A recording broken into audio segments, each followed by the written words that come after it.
Welcome. अमृत के इस निरूपण में आप सबका स्वागत है। आज का भी टॉपिक उतना ही महत्वपूर्ण है और उतना ही स्पिरिचुअली बहुत ही इम्पोर्टेंस रखता है। मैं कहती हूँ ना, मैं गुरुजी से प्रार्थना करूँगी कि इसका सही अर्थ आप लोगों तक पहुँचे। ये टॉपिक भले ही बहुत सिंपल लगता हो, समझने में भी बहुत इजी है, लेकिन इसमें इतने पहलू है, इतने लेयर्स है कि शायद हम लोगों को ये बार बार सुनना पड़े। हर एक लाइन में इतना अर्थ छुपा हुआ है कि जितना हम पढ़ेंगे उसमें से उतना क्लैरिटी आप लोगों को मिलती रहेगी। तो देखते हैं 2 स्टेप्स टू गॉड। हमेशा से ये समझा गया है, या फिर बचपन में भी हमें ये कहा जाता था कि भगवान बहुत दूर नीले आसमान में रहते हैं, और हमेशा से भगवान बहुत दूर है। यही हमारे मन में कहीं ना कहीं वो समाज से माता पिता से, आसपास के लोगों से यही धारणा हमारे मन में और दृढ़ हो जाती थी कि भगवान बहुत दूर है और भगवान तक पहुंचना नामुमकिन है या फिर बहुत मुश्किल है। तो हम सोचें क्यों, हम तो ऐसे ही अच्छे हैं और ऐसे ही जिए जा रहे हैं। लेकिन जैसे अभी जो टॉपिक हम लोगों ने डिस्कस किया था, पर्पस ऑफ लाइफ, उसको अगर आप देखें तो जिसके लिए हमने इतने कष्ट उठा के ये जन्म लिया है, अगर वही पर्पस हम अगर पूर्ण ना कर पाए, वही ध्येय, वही उद्देश्य, वही गोल अगर हम अचीव ना कर पाए, तो फ़ायदा ही क्या है। इतना कष्ट करके हम आते, इतना प्लानिंग करके आते हैं, इतने मन में आस लेकर आते कि ओके इस जन्म में तो हम बहुत कुछ काम करेंगे। प्रॉब्लम ये हो जाता है कि इस सृष्टि का एक नियम है, ने पृथ्वी पे जो सृष्टि है उसका एक नियम है कि जो भी आपका ब्लूप्रिंट है, जो भी आपके सोल की थिंकिंग है, उसके ऊपर एक पर्दा डालना पड़ता है। वेल जिसको कहते हैं, वो बहुत इंपॉर्टेंट रहती है, नहीं तो हम अपना रोल यहाँ पे अच्छे से नहीं निभा पाएंगे। तो वो जो अज्ञान का पर्दा आता है, उसके कारण हम ये सब भूल जाते हैं, बिल्कुल भूल जाते हैं कि हम किसके लिए यहाँ पे प्राइमरीली आए हैं, और फिर लग जाते हैं उसी चक्कर में साथ साथ देखते हुए कि ऐसे ही जीना है, इस तरह से ही जीना है, इसी को जीना कहते हैं। इस सभी धारणाओं में हम कहीं ना कहीं खो जाते हैं। तो जब पर्पस ऑफ लाइफ की बात आती है, तब काफ़ी कष्ट के बाद, काफ़ी दुख दर्द सहन करने के बाद कहीं ना कहीं फिर दिल में वो आवाज़ आती कि नहीं, यहाँ पे कुछ गड़बड़ है, यहाँ पे मुझे उत्तर नहीं मिल रहे, यहाँ पे कोई लॉजिक नहीं है, यहाँ पे बहुत सारा कन्फ्यूजन है और मुझे उसके उत्तर चाहिए। एटलीस्ट मेरे मन में तो ये सवाल बिल्कुल उठे थे कि क्यों इस जग में अच्छे इंसान को इतना सफरिंग मिलता है। ये मेरा बेसिक क्वेश्चन था।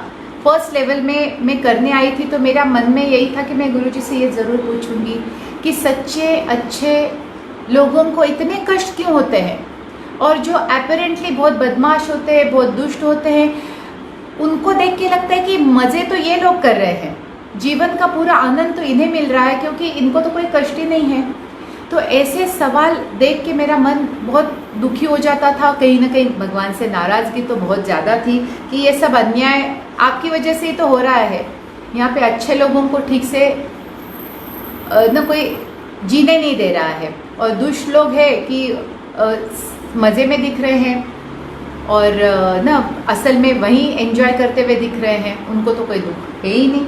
तो इतने सारे कन्फ्यूजन में जब गुरु आता है, तब कहीं जाके हमारे दृष्टि से वो पर्दे निकलना शुरू होता है। और जब ये पर्दे निकलना शुरू होता है, एक एक स्टेप हम आगे जाते हैं। पहले तो ऐसे सिंपल से जो डाउट्स है वो गुरुजी निकालते हैं। लिटरली मैं कहती हूँ वो जीना सिखाते हैं। हर उस शंका को, हर उस सवाल को वो दूर कर देते हैं, आंसर देके बिल्कुल ऐसे समझा देते हैं कि जहाँ पे फिर लॉजिक की ज़रूरत ही नहीं रहती। कहीं ना कहीं अंतरात्मा एग्री कर जाती कि नहीं, ये बोल रहे हैं वो सत्य है, ना कि मेरा दिमाग जो सोच रहा था वो सत्य है। और कितनी सारी उलझनें गुरुजी ने सुलझाई है मेरे जीवन की तो, और मेरी थिंकिंग की, कि अब वो क्लैरिटी बहुत है, अब वो स्पष्ट दिखता है। लेकिन यहाँ तक एक बात थी, इसके आगे जाना, यानी उस परमात्मा को जानने की कोशिश करना जिसने ये सब बनाया है, जिसने हमें खुद बनाया है। मैं तो ये पढ़ के कितनी बार सोचती थी कि इस उपमा को क्यों संत लोग देते हैं कि भगवान तो हमारे अंदर है। जैसे कस्तूरी मृग अपने ही कस्तूरी की सुगंध से इतना पगला जाता है और ढूंढता रहता है कहाँ से खुशबू आ रही है, और उसी की नाभि में ये कस्तूरी छुपी होती है जिसका उसे कोई पता नहीं रहता है। ऐसी ही कहीं ये अवस्था हमारी भी होती है, जहाँ पे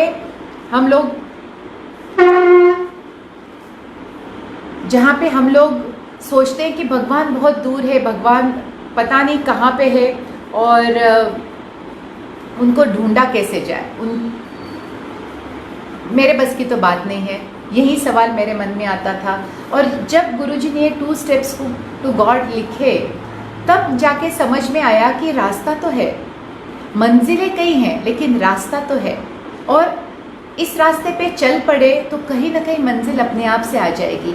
वैसे भी गुरुजी ने रास्ता इतना सुंदर बना दिया था, ये जीवन इतना सुंदर बना दिया है कि कितने भी दुख कष्ट आने के बावजूद ये पता है कि इसके पीछे भी कोई अर्थ है, इसके पीछे भी कोई भलाई है, इसके पीछे भी कुछ अच्छा उद्देश्य है।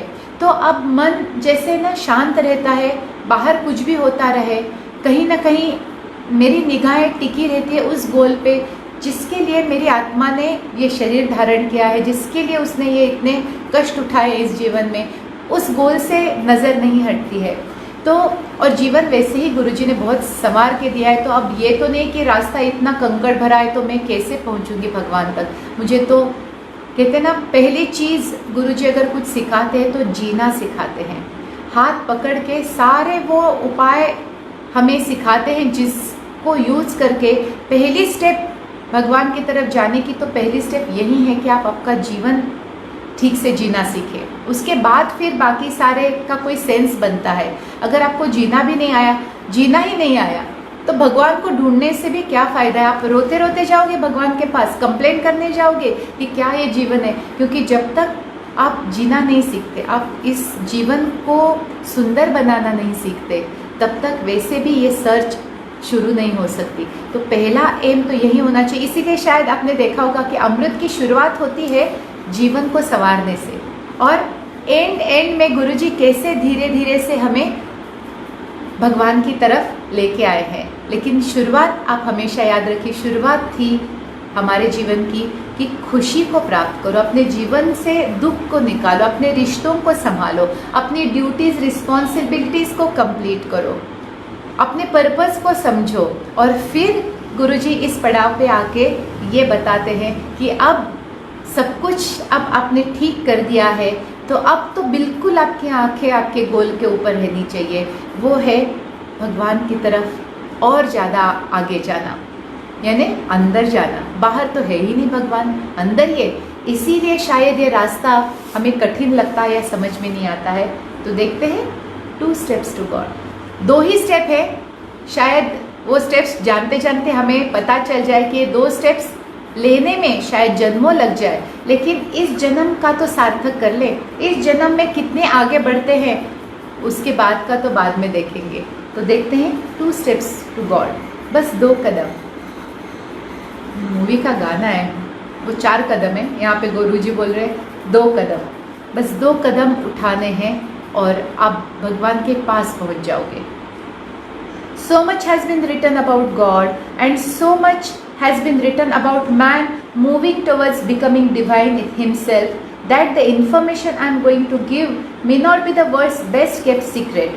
तो गुरुजी बिल्कुल नेचुरली ये बता रहे हैं कि इतना लिखा गया है भगवान के बारे में, और इतना लिखा गया है एक इंसान को भगवान की तरफ जाने के रास्तों के बारे में, इतना कुछ लिखा गया है कि गुरुजी खुद ही ये बता रहे कि शायद ये जो मैं बता रहा हूँ ये फर्स्ट एक ना ऐसे नहीं है कि रिपीट नहीं होगा। इसमें से कुछ इन्फॉर्मेशन शायद वहीं आपको लगे, क्योंकि बहुत सारे संतों ने इस रास्तों के बारे में, इन स्टेप्स के बारे में अलग अलग तरीके से हमें समझाया है। But they certainly add a new dimension in understanding your self better and putting your spiritual quest in a perspective you have not considered before. लेकिन शायद गुरुजी बोलते मेरा ये प्रयास है कि आपको एक अलग तरीके से ये टॉपिक समझाया जा सकता है ताकि आपको और अच्छे से इसकी समझ आ जाए और एक अलग पर्सपेक्टिव, एक अलग नज़रिया आप सब लोगों को शायद इसमें से नज़र आए और इसको जानने में थोड़ी और ईज़ हो जाए, थोड़ा और इजी हो जाए इस टॉपिक को जानने में। I do not rehash spiritual material written by other authors और इंटरप्रेट फिलोसॉफिकल बुक्स।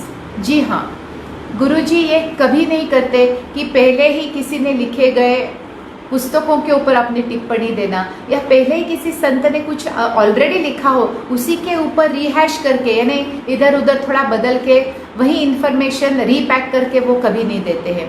बिल्कुल ओरिजिनल, ऑथेंटिक और ऐसी इन्फॉर्मेशन जो आज तक हमने शायद नहीं पढ़ी हो या सुनी हो, वैसी ही इन्फॉर्मेशन गुरुजी देने में विश्वास रखते हैं। Every word I right is original thought and most of it is knowledge through experience as opposed to knowledge through books। यहाँ पे गुरुजी ये स्पष्ट कर रहे हैं कि इस किताब में जो भी उन्होंने लिखा है वो बहुत ही ऑथेंटिक और फर्स्ट टाइम किसी ने इस बारे में बातचीत की है या बताया है, और इसमें से अधिकतर जो नॉलेज है वो किताबों से नहीं आया है, इधर उधर से पढ़ के यो ना कहते हैं हज़ारों फिलोसॉफिकल किताबें हैं, हज़ारों आध्यात्म की किताबें हैं, उसमें से ये ज्ञान गुरुजी नहीं बांटते हैं। जो उनके अनुभव से आया है, जो उन्होंने महसूस किया है, जिसको एक्सपीरियंस किया है, बस वही ज्ञान हमारे तरफ वो पहुंचाने की कोशिश कर रहे हैं। However it's time I made a small confession. Guruji बोल रहे ये समय है कि मैं आपको ये एक बात कहते हैं मैं बताना चाहूँगा या एक्सेप्ट करना चाहूँगा। वॉट एवर इंफॉर्मेशन और knowledge I have been disseminating for over a decade, a considerable quantum must be attributed to the direct teaching, guidance and instructions of my most revered and loved mentor, Guru, and my leading light in every respect, that is महाअवतार Baba जी। गुरुजी यहाँ पे दिल से ये कबूल करते हैं कि आज तक उन्होंने जितना भी नॉलेज दिया, जितना भी ज्ञान दिया है, जितनी भी इंफॉर्मेशन दी है, उसमें से मेजॉरिटी कहते हैं ये सब आया है उनके गुरु, उनके गाइड, उनके ना मेंटर महाअवतार बाबा जी से। The deathless sage of the Himalayas, Mahavatar Baba ji को एक मृत्युंजय संत माना जाता है जो हिमालय से हैं। I had the unique and rare opportunity of meeting him in person in 2010, जिनसे गुरुजी की 2010 में मुलाकात हुई थी। महाअवतार बाबा जी ने बुलावा भेज के गुरुजी को बुलाया था बद्रीनाथ में और साक्षात अपने ओरिजिनल स्वरूप में उन्होंने गुरुजी को दर्शन दिए थे। The reason I am disclosing this fact publicly is because it would be so dishonest to take all the credit. और इसके पीछे भी गुरुजी का सिर्फ एक ही उद्देश्य है, कहते हैं ये जानकारी छुपाना कि ये नॉलेज कहाँ से आता है वो सही नहीं होगा, क्योंकि ये सब महाअवतार बाबा जी से आता है और इसे पब्लिकली स्वीकार करने में मुझे कोई दिक्कत नहीं है। और इसी वजह से ये बात खुल के वो ओपनली सबसे शेयर कर रहे हैं। नहीं तो आज तक बाबा जी तो उनके साथ 1999 से हैं, लेकिन कभी भी उन्होंने इस बात का अपने कहते हैं ना एडवर्टाइजिंग के लिए या अपनी ऑर्गेनाइजेशन को बढ़ाने के लिए इस इंफॉर्मेशन का उन्होंने कभी यूज़ नहीं किया। उन्होंने हमेशा, आप इमेजिन कीजिए कितने लोग बाबा जी से मिल के आए हैं, हाथ की उंगलियां भी शायद पूरी ना पड़े, इतने कम लोग बाबा जी से खुद मिल के आए हैं। और उसमें से कितने लोगों को बाबा जी ने शिष्य बनाया है, और भी कम। और जब इतनी खास बात होते हुए भी अगर एक व्यक्ति उसका फ़ायदा उठाने की ना सोचे तो कितना रेयर होगा। तो गुरुजी है ही रेयर में रेयर है जिन्होंने कभी अपने गुरु के जो सूचनाएं थी उसके विरुद्ध जाके उन्होंने कभी कुछ नहीं किया है। और पहली टीचिंग जो कहते हैं बाबा जी से उन्होंने वो सीखी है, सिंप्लिसिटी, सादगी और सच्चाई। और वो आज तक पूरे दिल से वो निभाते आए हैं, सादगी और सच्चाई। उन्होंने कभी भी अपना और बाबा जी के संबंध को लेकर मार्केट नहीं किया, उसको प्रमोट नहीं किया, उसको यूज़ करके उन्होंने लोगों में प्रचार की कोशिश नहीं की। तो ये यहाँ पे कहते ये आज बताना ज़रूरी इसलिए है ताकि लोगों को ये गलतफहमी ना हो कि ये मेरा नॉलेज है। उन्होंने यहाँ पे अपने गुरु को ही इसका क्रेडिट दिया है। यहाँ पे आके भी हमें ये समझ में आता है कि कितने भी बड़े हम बन जाए, अपने गुरु के शिष्य होने में जो आनंद है वो किसी चीज़ में नहीं है। और गुरु जी ने गुरु बन के भी हमेशा शिष्य बनना ही स्वीकार किया है। जितने भी गुरु उनके थे वहाँ पे उन्होंने हमेशा अपना शीश झुकाया है और हमेशा शिष्य ही बने हैं, तभी तो इतना सीख पा रहे हैं। तो महाअवतार बाबा जी के हमेशा वो शिष्य ही बने रहेंगे और उनसे जो भी सीखेंगे वो हमारे साथ बांटते रहेंगे। It is imperative that I acknowledge the source from where a lot of material in this book has come. कहते हैं इस बात को मानना और स्वीकार करना बहुत ज़रूरी है कि इस किताब में लिखी गई जानकारी, इस किताब में लिखा गया ज्ञान कहाँ से आ रहा है, और वो आ रहा है महाअवतार बाबा जी से। Now coming back to the article, अब हम वापस जाते हैं इस आर्टिकल पर। Have you ever wondered what the inner most quest of every genuine spiritual seeker is? क्या आपने कभी ये जानने की कोशिश की है कि सच्चे आध्यात्मिक साधक का ध्येय क्या होता है, अंतिम ध्येय क्या होता है? जेन्युइन ना, टाइम पास के लिए, एंटरटेनमेंट के लिए, या यूं ही क्यूरियोसिटी के लिए जो साधना करते हैं वो अलग बात है, लेकिन जिसको बड़ी तीव्र प्यास है और उनका एक ही ध्येय होता है, एक ही उद्देश्य होता है। The answer to a large extent में differ on why the person has gravitated towards divinity.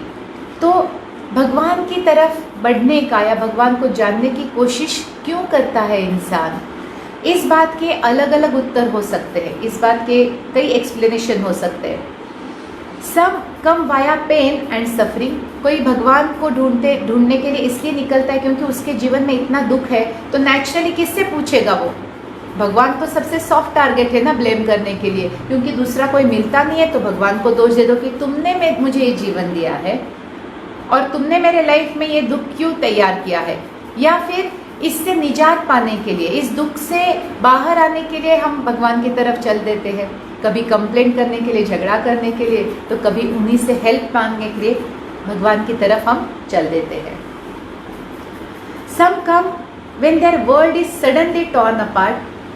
कभी कोई बहुत धक्का हो जाता है, कभी लाइफ इतना ऊपर नीचे हिल जाती है कि तब भगवान की तरफ इंसान रुख करता है कि ये क्या हो गया, कैसे हो गया, क्यों हो गया, और उसे लगता है ये आंसर सिर्फ भगवान ही दे सकता है, या फिर इसमें से बाहर निकालने का रास्ता भी भगवान ही दे सकता है। तो हम डिविनिटी की तरफ या ईश्वर की तरफ हमारा रुख, या हम अपना कहते हैं ना एक्नॉलेज तो करते हैं कहीं ना कहीं, अदरवाइज हम मस्ती और खुशियाँ जब होती है तो हम बिल्कुल भूल ही जाते हैं कि ये ना कोई ऐसा ईश्वर एग्जिस्ट भी करता है।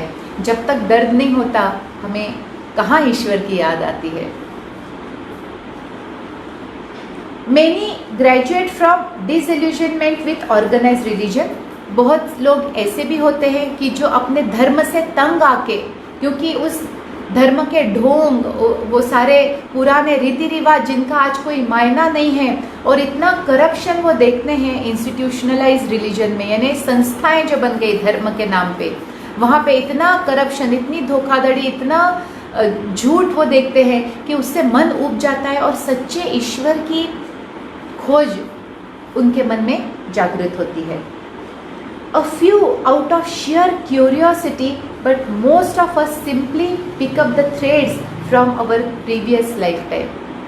कुछ बहुत गिने चुने लोग ऐसे भी होते हैं जिनको बड़ी क्यूरियोसिटी होती है, बड़ी कहते हैं ना एक जानने की एक चाह होती है कि ये ईश्वर है क्या, आखिर ये किसने बनाया बनाया है, क्योंकि अगर आप सृष्टि को देखें तो सच में आश्चर्य से आंखें फटी की फटी रह जाती। क्या वेरिएशन है। आप सिर्फ जीव जंतुओं को देखें, सादे कीड़े मकोड़े भी कितने प्रकार के हैं, तो कहीं ना कहीं हमारा दिमाग सोचता है ना कि इसकी क्या जरूरत थी, किसने निर्माण किया है, एक दूसरे जैसा नहीं है। पक्षी देखिए आप, कितने सुंदर सुंदर, सब के सब अनोखे, पेड़ पौधे, फूल पत्ते, फल सब्जियां, ये सारा नेचर। किसकी सोच, पहले सोच तो रही होगी ना, रैंडम कैसे आ सकता है इतना सब, जबकि सब स्मूथली चल तो रहा है, जैसे परफेक्ट ना हार्मनी हो। तो कुछ कुछ लोग ज़रूर होते हैं जो अपना दिमाग सही तरीके से इस्तेमाल करते हैं और सोचते हैं कि ये किसके दिमाग की उपज है। इतनी सृष्टि को सिर्फ सोचना भी कितनी बड़ी बात है। आप इमेजिन कीजिए, किसी ने सोचा तभी तो वो मटेरियलाइज हुआ। ऐसे ही आसमान से कैसे कुछ टपक सकता है, पॉसिबल नहीं है। तो कोई तो चित्रकार है जिसने ये चित्र बनाया है, कोई तो क्रिएटर है जिसने ये क्रिएशन सोची और फिर निर्माण की। तो अगर सच में कोई क्यूरियस है तो वो भी ये सीक्रेट जानना चाहता है कि है कहाँ ये एनर्जी है कैसी, इसके मायने क्या है। तो इस तरह से क्यूरियोसिटी से भी कोई कोई भगवान की खोज करने लगता है, क्योंकि उसको हर चीज़ में इतना आश्चर्य लगता है कि ये कैसे संभव हुआ, ये कैसे पॉसिबल है, इतनी वैरायटी, इतने रंग। सभी के साइंटिफिक उत्तर भी हम ढूंढने लगे तो कहीं ना कहीं जाके साइंस भी रुक जाता है, उसके आगे साइंस के पास भी उत्तर नहीं होता है। तो ऐसे मामले में वापस वो खोज निरंतर हो जाती, निरंतर शुरू रहती है। लेकिन सिर्फ इसी के लिए हमारा रुख हम ईश्वर की तरफ नहीं करते हैं। एक और वजह है, पिछले जन्म में जो काम आपने अधूरा छोड़ा है, शायद उसका पूर्ण होना या उसको और आगे ले जाना, ये भी एक उद्देश्य है। तो किसी किसी को ये प्यास जन्म से रहती है, या किसी भी पड़ाव में आपको ये प्यास इतनी अस्वस्थ करेगी कि आप भले ही आपके लाइफ में बहुत खुश है, भले ही आपके पास सब कुछ है, फिर भी वो प्यास आपको यहाँ तक लेके आएगी कि जहाँ से इस खोज में आप 4 कदम और ले लें। तो बहुत सारे कारण होते हैं। पिछले जन्म में आपने कितना काम किया है, इस मार्ग पे आप कितने आगे बढ़े हैं, तो आत्मा तड़प उठती है और वो अपने आप से ढूंढ निकालती है कि मुझे आगे जाना है। नहीं तो कोई दुख तकलीफ आपको ईश्वर की तरफ खींच के ले जाएगी, या आपका रास्ता उधर की तरफ कर देगी, या फिर कोई बड़ा संकट या अनहोनी वहाँ से आपके दिमाग में शुरू होता है कि ये कैसे होता है, या फिर आप कोई अन्याय देखते, दुख देखते, तो आपके मन में ये सवाल आने लगते हैं कि ऐसे क्यों होता है, क्यों कोई अच्छा इंसान इतना दुख पाता है और क्यों कोई बुरा इंसान मज़े करता है। कहीं ना कहीं से वो क्वेस्ट शुरू होती है, और जो हमें ईश्वर की तरफ जाने के लिए या ईश्वर को जानने की कोशिश करने के लिए प्रवृत्त करती है, या फिर जानने की कोशिश करने के लिए उकसाती है। Whatever the root, the underlying aim of virtually every seeker is common. कारण कुछ भी हो, लेकिन ईश्वर की खोज या ईश्वर को जानने की ये जो कोशिश है, वो हर एक साधक में एक ही तो होती है, वहाँ पे अलग अलग नहीं। सबको यही जानना है कि ईश्वर क्या है आखिर, ना कैसा स्वरूप है, वो कैसे सोचता है, वो कैसे काम करता है, वो कैसे एग्जिस्ट करता है। तो ये सारे उत्तर ढूंढने हम निकल पड़ते हैं। Firstly to get some answers about the mysterious working of the universe. तो चलिए कुछ उत्तर गुरुजी ने दिए हैं जहाँ पे हमें ये आश्चर्य लगता है, अद्भुत लगता है कि ये ब्रह्मांड कैसे चलता है। माइंड बॉगलिंग है ये, इंसान के इतने से दिमाग के परे है ये। एक सिंपल एग्जाम्पल आपको देना चाहूँगी, क्यों प्लैनेट अर्थ उसी जगह पे है जहाँ पे उसे होना चाहिए, क्यों वो कुछ 100 किलोमीटर इधर उधर नहीं है। क्योंकि अगर वो कुछ 100 किलोमीटर इधर उधर होता तो यहाँ पे सृष्टि पॉसिबल नहीं होती थी। उसकी प्लेसमेंट इतनी परफेक्ट क्यों है, सूरज से उसका डिस्टेंस इतना परफेक्ट है क्योंकि ज़्यादा पास होता तो झुलस जाते थे, ज़्यादा दूर होता तो ठंड के मारे सृष्टि नहीं पॉसिबल होती थी। ऐसे कितने सारे रहस्य हैं जो आपको सोचने पर मजबूर कर सकते हैं कि इतना ऑर्डर कैसे है, केओस में भी इतना ऑर्डर है, कुछ थिंकिंग है, कुछ भी रैंडम नहीं है। ऐसे ही कहीं से उठा के कुछ नहीं चिपकाया है इस चित्र में। Everything is in perfect harmony, एक के साथ एक जुड़ा है, एक के साथ एक का कोई संबंध है, कोई रीज़न है। तो देखते हैं इस यूनिवर्स के सीक्रेट्स क्या है। नेमली why our own life unfolds the way it does, and then of course to know everything about this power we call God, whatever it's in the form of the creator, preserver or destroyer। क्या कभी आपने ये सोचा है कि आपका जीवन जैसा है वैसा क्यों है?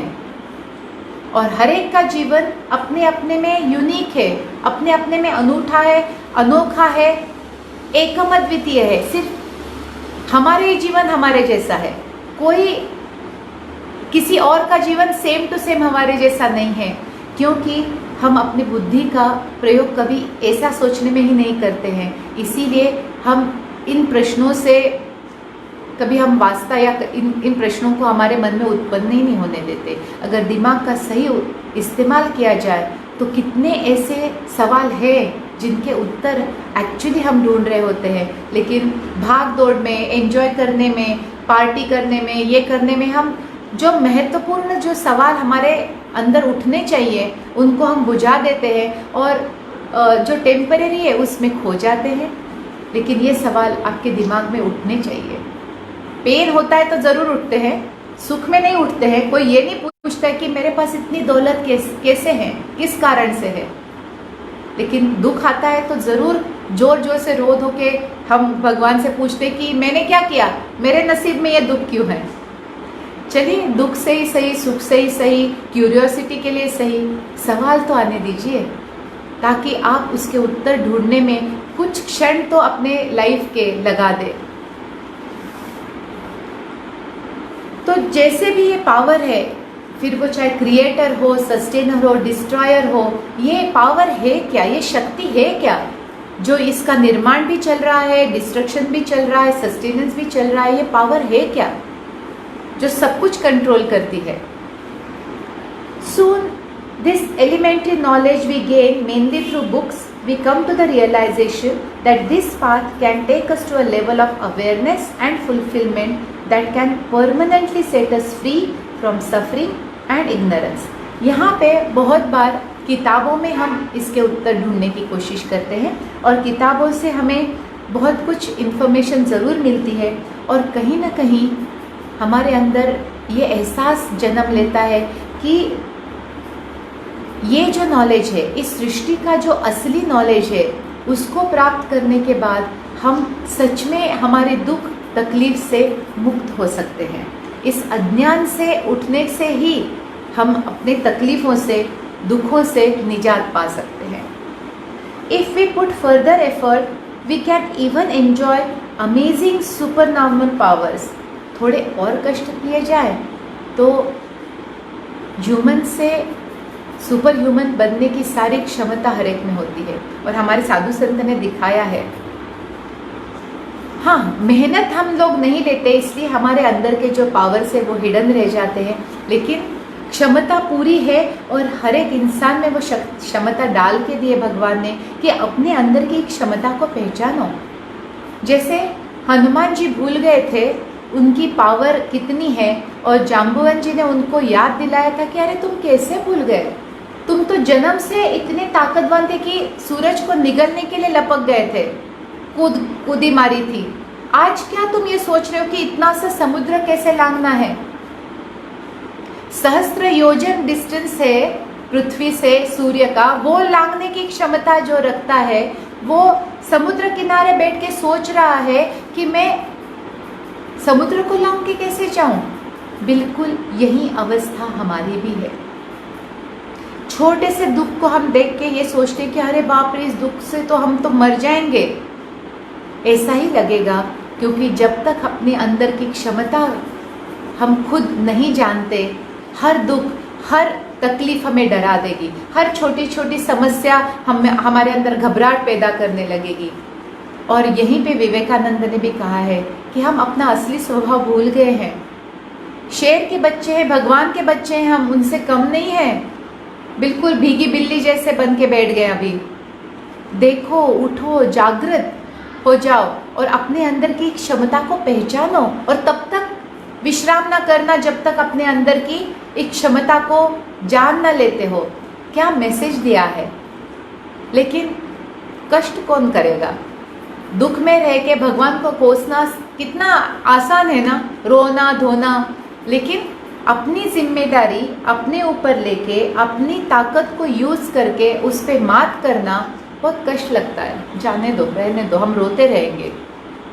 और इसी तरह से हम पूरा जीवन व्यर्थ कर देते हैं, और लेकिन अपने स्वरूप को जानने की बिल्कुल कोशिश नहीं करते, हमारे अंदर की ताकत को डेवलप करने की कोशिश नहीं करते हैं।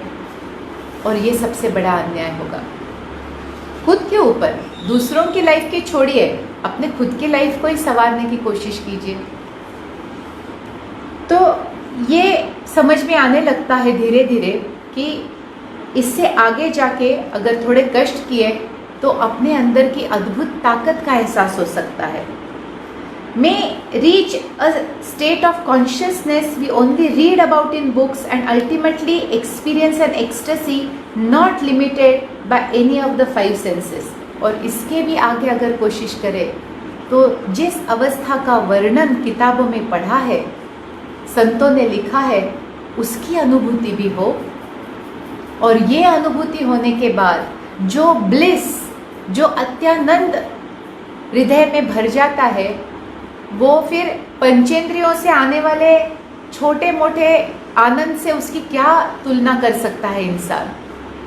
एक चॉकलेट खा के जो आनंद मिलेगा और वो कितनी देर रहेगा, या किसी भी सेंस एंजॉयमेंट का आनंद कितनी देर रहेगा, 5 मिनट, 10 मिनट, 1 घंटा, 2 घंटे। लेकिन अपने निज स्वरूप को जानने के बाद जो आनंद भर जाता है वो तो लगातार निरंतर रहता है। फिर बाहर जो भी कुछ ड्रामा हो रहा हो उससे कुछ आपको फर्क नहीं पड़ना चाहिए। तो 5 सेंसेस से जो आनंद मिलता है उससे कई गुना और निरंतर आनंद हमारे अंदर ही है। मैंने कहा ना, कस्तूरी मृग जैसी हालत है। उस शाश्वत आनंद को, शांति को, ब्लिस को जो ढूंढ रहे हैं वो अंदर ही तो है, लेकिन हम सूंघते सूंघते पता नहीं कहाँ पे भटकते जा रहे हैं। Okay, Most spiritual authors describe this goal as self-realization, and the more modern ones call it self-realization, self-actualization. Frankly, both these terms are misnomers and inadequately explain this watershed experience. इस अनुभूति को जब हमारे अंदर ही ईश्वर की अनुभूति हमें हो जाए, उस अनुभव को बहुत लोग बोलते हैं सेल्फ रियलाइजेशन, यानी आत्म साक्षात्कार, यानी खुद का ही साक्षात्कार खुद को होना, खुद के ही निज स्वरूप का ज्ञान खुद को होना, इसको सेल्फ रियलाइजेशन कहते हैं। कुछ मॉडर्न लोगों ने इसको सेल्फ एक्चुअलाइजेशन दिया है। अब इस टर्म को ना मैं हिंदी में नहीं बता पाऊंगी, लेकिन आप ये जान सकते हो कि शायद खुद के बारे में एक्चुअल फैक्ट क्या है वो पता चलना। लेकिन गुरुजी बोलते हैं इन दोनों शब्दों में भी वो अनुभूति हम पकड़ नहीं सकते कि एग्जैक्टली क्या अनुभव होता है इस स्टेट में। To my mind the phrase that would do full justice to a seeker's ultimate goal is called revelation of the soul. लेकिन गुरुजी बोलते हैं एक शब्द है जो इस अवस्था को पूरा न्याय देगा, वो है रेवेलेशन ऑफ द सोल, यानी आत्मा की जो ताकत है। इसको कैसे हिंदी में एक्सप्लेन करूं, यानी उस ताकत को जब हम पा लेते हैं या उस ताकत का एहसास हो जाता है, यानी रेवेलेशन ऑफ द सोल, यानी उस ताकत का हमें अंदाजा हो जाता है। My reason for rechristening self realization is very simple. Guruji बोलते हैं ये नया नाम उन्होंने इस अवस्था को इसलिए दिया है, रेवेलेशन सोल जो गुरुजी बोलते हैं वो इसलिए दिया है कि many seekers and some of them at fairly advanced level of progress in their spiritual journey think or feel they have achieved self realization. तो गुरुजी कहते हैं ये नया नाम देने के पीछे उनका एक उद्देश्य है कि कोई एडवांस साधक जो होते हैं उनको ऐसे महसूस होने लगता है कि उनको शायद सेल्फ रियलाइजेशन मिल गया है. Think or feel they have achieved self-realization. This is largely due to extensive reading of spiritual books along with some spiritual practices like meditation, pranayam, yoga, channeling, contact with the spirit world, etc. तो इन लोगों को ऐसा क्यों लगने लगता है? क्योंकि इतना पढ़ा है तो दिमाग में एक इमेज बन गई है. अभी असल में अनुभूति तो नहीं हुई है, लेकिन दिमाग ने एक कल्पना कर ली है कि ऐसे ऐसे होना, यानी self realization without really knowing it. तो जब तक मैंने आम एक्चुअली नहीं खाया है, मैं समझूं कि हाँ शायद इसी को आम बोलते होंगे, लेकिन मैंने अनुभव तो अभी पूरा नहीं किया है. तो ये जो लोग होते हैं जो आधे पके होते हैं या फिर जो थोड़ा मेडिटेशन करते हैं उनको कुछ कुछ अनुभव आता है, प्राणायाम योगा से कुछ अनुभव आता है, या फिर उनको लगता है कि वो बड़े बड़े संतों के मैसेजेस चैनलाइज कर सकते हैं, या फिर स्पिरिट्स यानी आत्माओं के साथ संपर्क कर सकते, तो वो एक ऊंची लेवल पे पहुंच गए हैं और अब शायद ना ये चूँकि ये सब चीज़ें वो कर सकते हैं, उनको लगता है कि उनको आत्म साक्षात्कार हो गया है. The intellectual grasp of philosophical material coupled with some form of divination generally leads such soul to start dropping spiritual platitudes like I am, we are, that thou art, that is that, this is that, and God alone knows and what not. तो गुरुजी बोलते हैं बहुत सारा पढ़ा हुआ information और थोड़े बहुत एक्सपीरियंस से बड़ी बड़ी बातें करना शुरू कर देते हैं लोग कि thou art that and this is that and that is that and we are and God and we, like बड़ी बड़ी बातें, क्योंकि वो दिमाग बहुत गेम्स प्ले करता है. Well these may sound impressive to the more ignorant public who form their audience and can be easily fooled, but nothing except the revelation of soul can give the seeker even a hint of the real I or the am or that or thou. तो ऐसे छोटे मोटे experience से फूलने के बाद वो लोग दूसरों को तो इम्प्रेस बहुत अच्छे से कर सकते, बड़ी बड़ी बातें करके, बड़े बड़े शब्दों का प्रयोग करके, लेकिन जब तक आत्मा की अनुभूति हमें नहीं होती तब तक ये सारे सिर्फ शब्द है, क्योंकि तभी इनका मतलब हमें अंदर तक समझ में आएगा. लेकिन तब तक ये शब्द है, शब्दों को बहुत अच्छे से लोग प्रयोग करते हैं दूसरों को इम्प्रेस करने के लिए. This ignorance persist because very few enlightened soul have actually revealed what it really takes to get this experience. और इस अज्ञान वो चलता ही रहता है. इस अज्ञानता में सब ऐसे ही मान लेते हैं कि उनको अनुभव आ गया है, क्योंकि सच में जिनको अनुभव आता है उन्होंने इसके ऊपर ज़्यादा खुलासा नहीं किया है, क्योंकि गुरुजी बोलते हैं कि इस अनुभव को एक्चुअली शब्दों में बयान ही नहीं कर सकते. कौन सा दाव, कौन सा दैट, कौन सा आए, ये सारी अवस्थाओं के आगे है वो, इनफैक्ट माइंड से भी आगे है वो. तो ऐसी चीज़ जो माइंड से भी आगे है उसको हम कैसे शब्दों में बयान करेंगे, क्योंकि शब्द माइंड से ही आते हैं ना. Hence many harbor the mistaken notion that intellectual understanding of self-realization is the same as experience of self-realization. भरे पड़े हैं ऐसे लोग जो खुद को तो अनुभव कुछ नहीं आया, थोड़ा बहुत ज्ञान से दूसरों को ज्ञान बांटने में जो लग जाते हैं और अंधा अंधे को सहारा देने की कोशिश करने लगता है. When we say revelation of the soul, there is no ambiguity. जब हम कहते कि मुझे आत्मा का साक्षात्कार हुआ है तो उसमें कोई दो राय नहीं होती, उसमें कोई संदिग्धता नहीं होती, उसमें कोई डाउट नहीं होता है. The revelation of the soul is a two-step process. But before I begin to tell you about it, let me make a clarification. Guruji बोलते हैं इस अवस्था को महसूस करने के ये 2 सीढ़ियाँ हैं, ये 2 पायदान हैं, 2 स्टेप्स हैं, लेकिन इनको बताने से पहले एक कहते हैं ना क्लैरिफिकेशन देना ज़रूरी है, स्पष्टीकरण देना ज़रूरी है। These 2 steps to God or Godhood apply to the serious and determined spiritual seeker।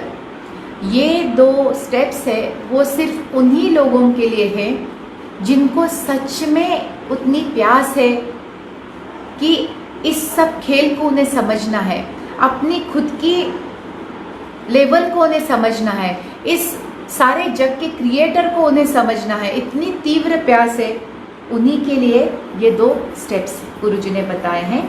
If they are on the path for any other reason other than to discover your true divine nature and the incredible potential of the soul, the rest of this article will make little और no sense to you.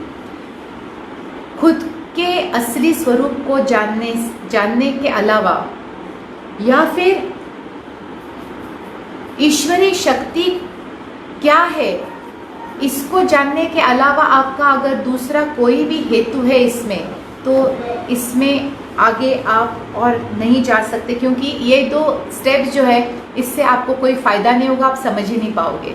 तो सिर्फ और सिर्फ अगर यही उद्देश्य हो कि मुझे मेरे असली स्वरूप का, मुझे मेरी पूरी ताकत का एहसास करना है, मेरी पूरी क्षमता का मुझे एहसास करना है, या फिर इस पूरे ईश्वरीय जो ऊर्जा है उसका मुझे अनुभव लेना है या उसके बारे में मुझे पूरी जानकारी चाहिए, तो ही ये 2 स्टेप्स आपके लिए हैं।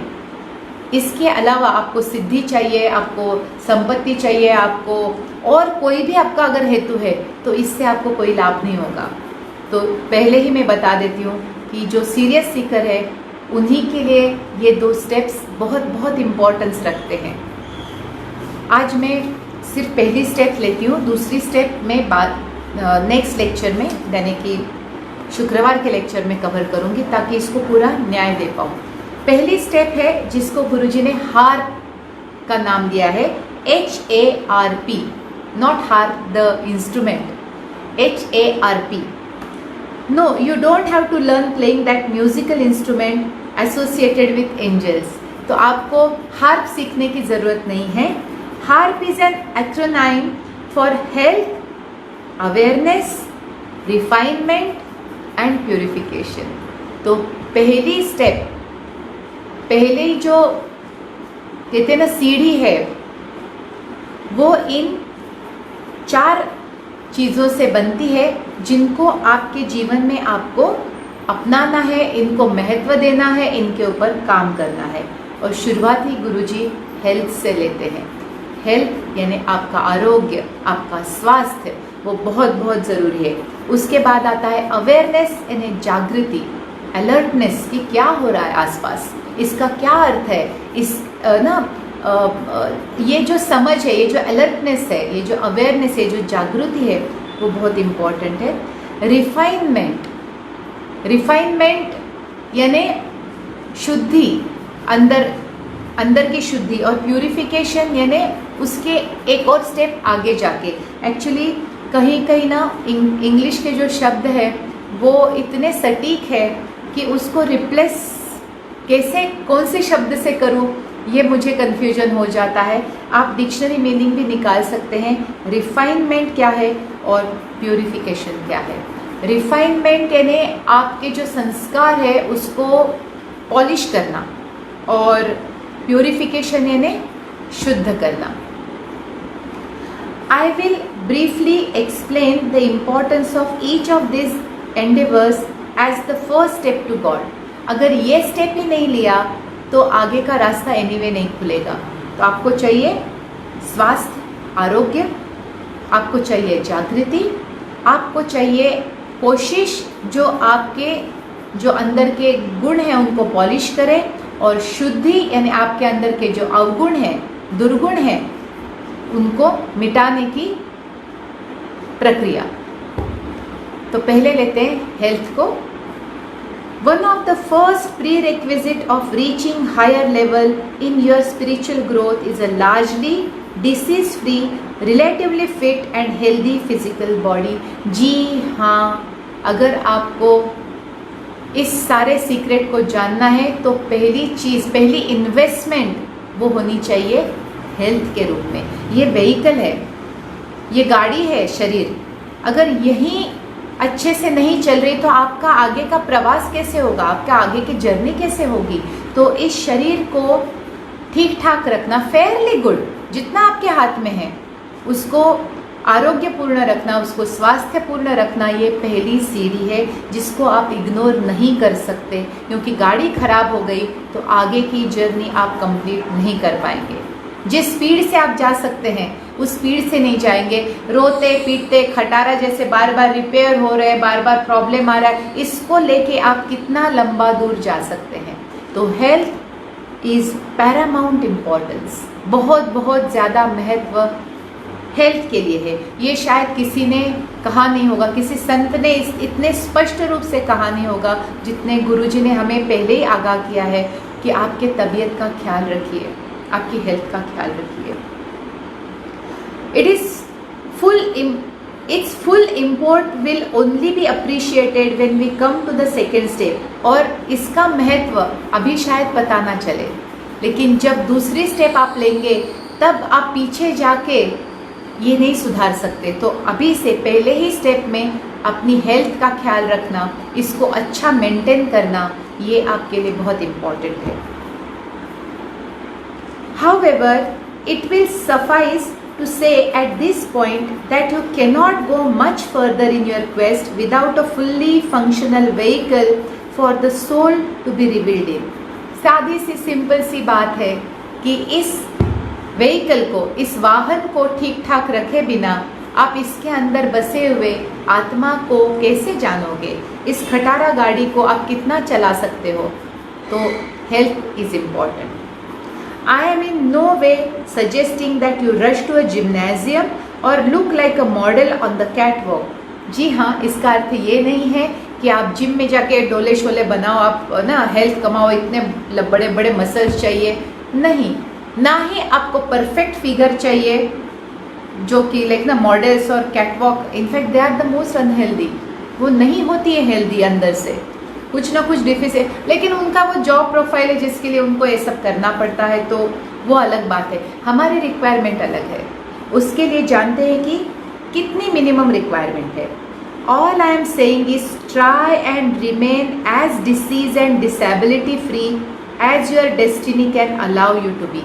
यानी आपके हाथ में जितना है उतना आप आपकी सेहत का ख्याल रखिए, आपका खान पान, आपका रहन सहन, आपका जीवन पद्धति आप इतनी भी हार्श ना बनाएं ताकि इस व्हीकल को, इस ब्यूटीफुल बॉडी को आप इतना डैमेज कर दें कि दूसरी स्टेप आने से पहले ये लुढ़क जाए, यानी खटारा बन जाए। हाँ, जीने के लिए क्या है, जीने के लिए रिक्वायरमेंट बहुत कम है। आप मुट्ठी भर गोलियां खा के भी जीवित रह सकते, क्वालिटी ऑफ लाइफ नहीं रहेगी। और अगर हेल्थ अच्छी नहीं है तो अच्छे अनुभव कैसे आएंगे। आप ध्यान में नहीं बैठ पाओगे, आप कुछ साधना नहीं कर पाओगे, तो आगे कैसे जाएंगे। तो इस वाहन को ठीक ठाक रखना, इसकी मरम्मत करना, इसको अच्छे से ओवर ऑयलिंग करके मेंटेन रखना, ये हमारे हाथ में है। बाकी जो डेस्टिनी से आता है ना, इतना सब कुछ करके भी आपको एक हाथ दो बीमारियां हैं तो वो डेस्टिनी का पार्ट है, वो तो अपने आप से वो कट जाएगा। लेकिन अपने हाथ से तो ना बिगाड़े अपनी खुद की तबीयत, जो कि हम 90% टाइम करते हैं। 10% डेस्टिनी से आता है, 90% हम अपनी हेल्थ अपने हाथ से खराब करते हैं, उसको कैसे भी यूज़ करके इस बॉडी की वाट लगा देते हैं। Certain karmic health problems we cannot avoid, but the ones caused by our own excesses and reckless lifestyles are entirely avoidable। तो गुरुजी कहते कर्मों से जो क्षति हमारे हानि होती है शरीर की, वो एक अलग बात है, लेकिन हमारे ना रेकलेस लाइफस्टाइल से, जैसे भी ना कहते हैं बिल्कुल भी ख्याल न रखते हुए इस शरीर को कैसे भी यूज़ करने से या अब्यूज़ करने से रादर इसकी जो हम खुद बुरी हालत बनाते हैं उसके लिए तो हम ही जिम्मेदार हैं। लोग इतनी शराब पीते हैं, इतना स्मोकिंग करते हैं, इतना नॉनवेज खाते हैं कि सारे हेल्थ को ख़राब कर देते हैं, या फिर इतनी इजी लाइफस्टाइल की एक्सरसाइज नहीं करते जितनी ज़रूरी है। दिन भर कोई एक्सरसाइज की ज़रूरत नहीं है, लेकिन जितना एक बॉडी को मेंटेन करने के लिए करना चाहिए वो अगर आप नहीं कर रहे हैं तो पूरा दोष अपने ऊपर आता है। Also most health issues are caused by the mental and emotional traumas we go through in our life and would require some sort of holistic healing besides meditation। ये भी बहुत लोग भूल जाते हैं कि इस शरीर को खराब करने में सिर्फ लाइफस्टाइल ही नहीं, आपके जीवन में आए उतार चढ़ाव, आपका मानसिक तनाव, आपके अंदर के इमोशनल अप्स एंड डाउन्स भी जिम्मेदार होते हैं। और इसके लिए होलिस्टिक हीलिंग ही एकमात्र उपाय है जो हानि मानसिक और भावनिक स्वरूप में हुई है उसको सिर्फ और सिर्फ हीलिंग ही ठीक कर सकता है। कोई मेडिटेशन उस लेवल तक नहीं उतर सकता। मेडिटेशन से टेम्पररी आपको अच्छा फील ज़रूर होगा, लेकिन जिस लेवल तक ये अंदर तक पहुंची है हानि, मानसिक और भावनिक जो ट्रॉमा आपने झेले हैं, जो इंसिडेंसेस, जो अप्स एंड डाउन्स आपने झेले हैं, उसका जो घाव है बहुत बहुत गहरा है और वहाँ तक सिर्फ होलिस्टिक हीलिंग ही जा पाता है। इसीलिए तदेकम में ये पहली सीढ़ी है जो गुरुजी हाथ पकड़ के सिखाते कि पहले ये होलिस्टिक हीलिंग सीखो, पहले जीना सीखो, पहले अपने स्वभाव को हैंडल करना सीखो, अपने अंदर के इस भावनिक वीकनेस को, इस कमजोरी को दूर करो, स्ट्रेंथ कमाओ, मानसिक ताकत कमाओ, भावनिक ताकत कमाओ, शरीर के ऊपर ध्यान दो और फिर दूसरा स्टेप हम आगे अच्छे से ले सकते। वो नहीं भी लिया, एटलीस्ट एक चीज़ तो गारंटीड है कि ये जीवन आप बहुत अच्छे से काट सकते हो। नहीं तो बार बार तनाव, डर, गुस्सा, जेलसी, इससे कहाँ हैप्पीनेस रहेगा। इतनी सिंपल चीज़ भी इंसान को नहीं समझ आती, इससे ज़्यादा और अज्ञान क्या हो सकता है बताइए। कि प्रॉब्लम कहाँ है वो न देखते हुए वो पता नहीं कहाँ पे थोप देता है या ब्लेम कंप्लेन में टाइम वेस्ट कर देता है, लेकिन अपने अंदर के दोष ही हमारे जीवन में सबसे ज़्यादा प्रॉब्लम लाते हैं। ये जिम्मेदारी लेके उनके ऊपर काम करने की हिम्मत और समझ कितने लोगों में होती है। इसीलिए यहाँ पे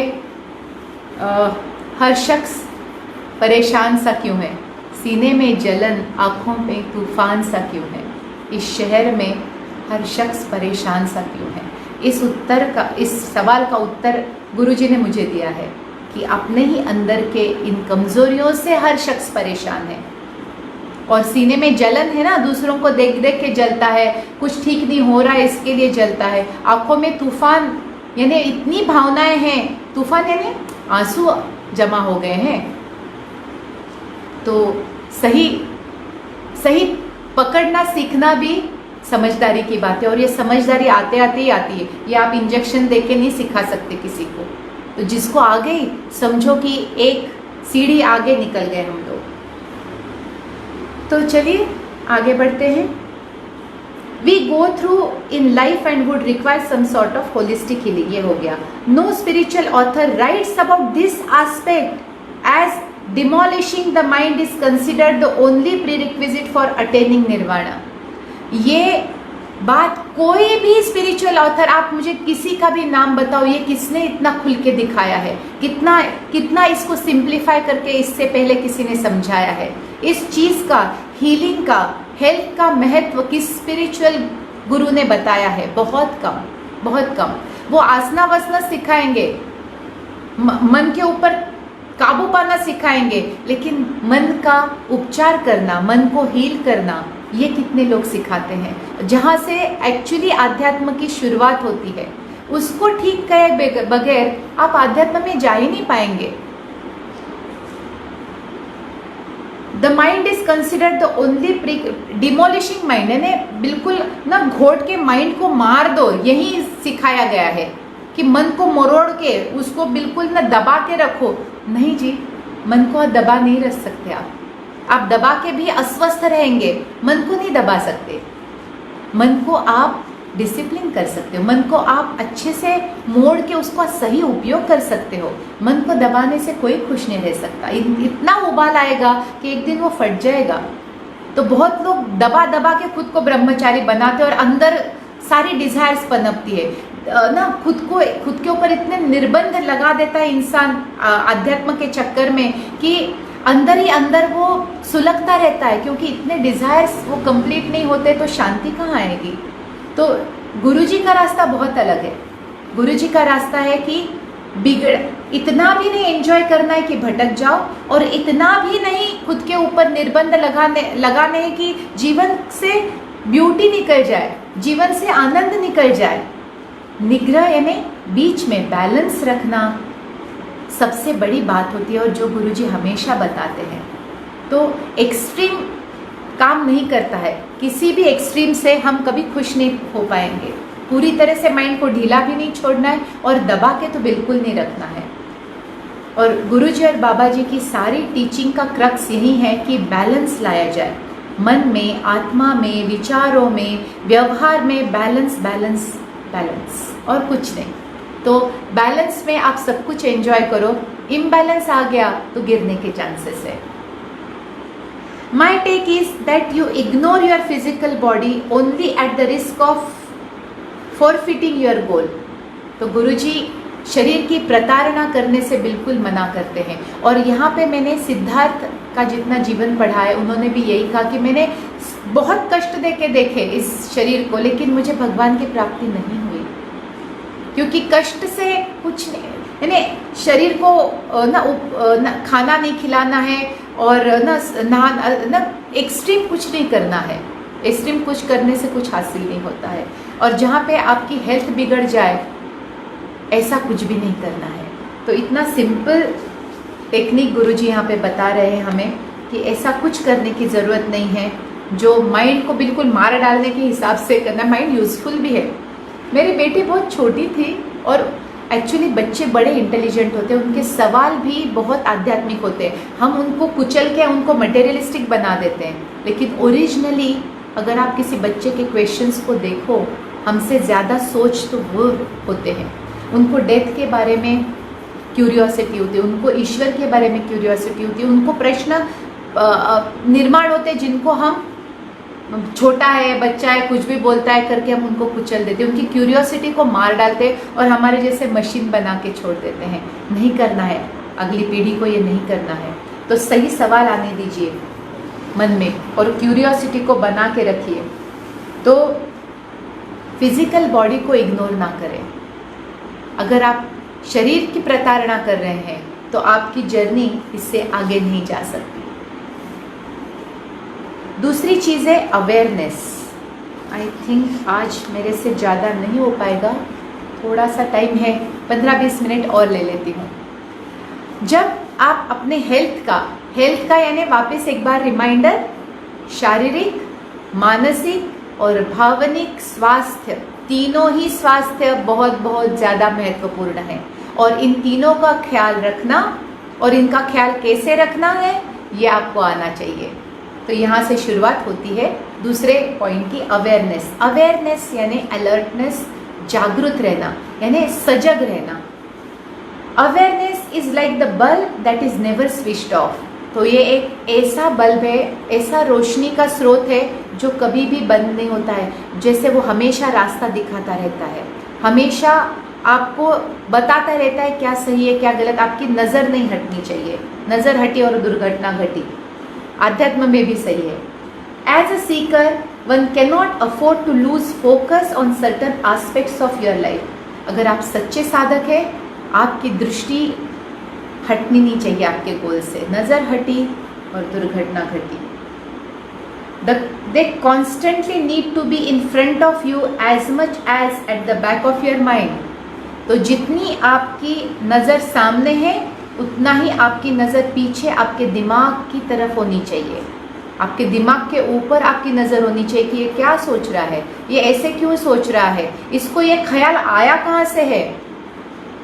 अब आप अपने माइंड का सही इस्तेमाल सीखोगे। सिर्फ दूसरों के व्यवहार को क्वेश्चन मार्क लगाने में क्या कि उसने मुझसे ऐसा क्यों कहा, अरे उसने कुछ भी कहा, लेकिन उसके परिणाम स्वरूप आपके दिमाग में क्या आया वो ज़्यादा महत्वपूर्ण है। तो एक दृष्टि आपके मन के ऊपर रहे, एक दृष्टि आपके सामने रहे, तब वो जागृति काम करेगी। स्टॉप इनकरिंग नेगेटिव कार्मिक डेट, और पहले ही सजगता इस विषय में होनी चाहिए कि बार बार मेरा जो है ना मेरा ध्यान इस तरफ रहे, क्या मैं जानबूझकर बिल्कुल उस इरादे से कोई कर्म कर रहा हूँ जिससे दूसरों को दुख पहुँचाना ही मेरा इरादा है।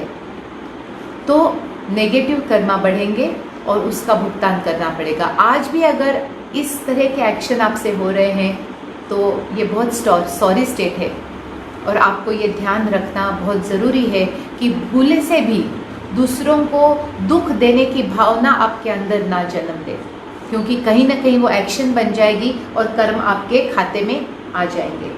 Here in order to stop causing intentional pain, harm और इंजुरी टू अनदर पर्सन, और for that matter grab what is not yours, first learn to respond to situation and people rather than react।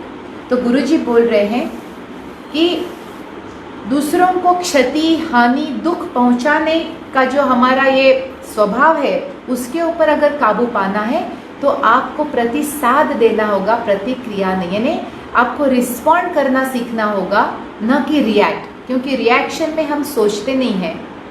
Response में सोच होती है कि okay सकता हूँ या अपने को बचा सकता हूँ। तो उसको बहुत पेशेंटली डेवलप करना पड़ता है इस हैबिट को, क्योंकि बचपन से ही हम रिएक्टिव मोड में ही चलते हैं, और ये आदत हमारे कर्म बिगाड़ने में सबसे ज़्यादा कहते हैं ना रिस्पॉन्सिबल है। ये रिएक्टिव नेचर, उसके ऊपर कंट्रोल आना चाहिए। तो दूसरों को हर्ट, हार्म तो नहीं पहुंचाना है, जो हमारा नहीं है उसे छीनने की या उसको लेने की कोशिश भी हमसे।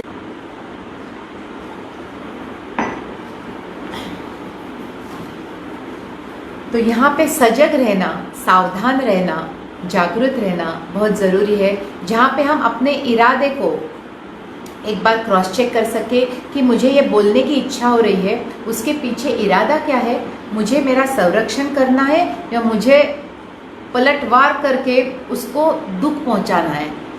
दूसरे की पॉसिबिलिटी बहुत ज़्यादा रहती है रिएक्शन में, क्योंकि वो फट से आता है तो उसने मुझे हर्ट किया, I have to hurt back.